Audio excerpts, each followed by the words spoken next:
ఈ వీడియోలో ఒక రాంగ్ థింకింగ్ ప్రాసెస్ను లేదా రాంగ్ థింకింగ్ ప్యాటర్న్ను మీకు ఇంట్రడ్యూస్ చేస్తాను.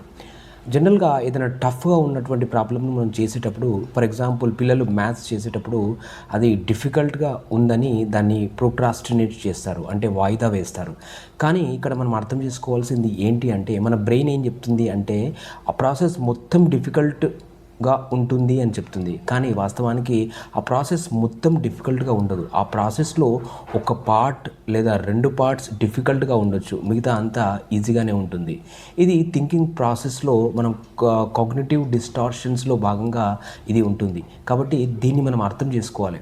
ఎప్పుడు కానీ చేసేటప్పుడు ఓ ప్రాసెస్ మొత్తం డిఫికల్ట్గా ఉండదు. నేను ఎందుకంటే కౌన్సిలింగ్ చేసేటప్పుడు చాలామంది పిల్లలు చెప్తూ ఉంటారు మ్యాథ్స్ చాలా డిఫికల్ట్గా ఉంటుంది అని.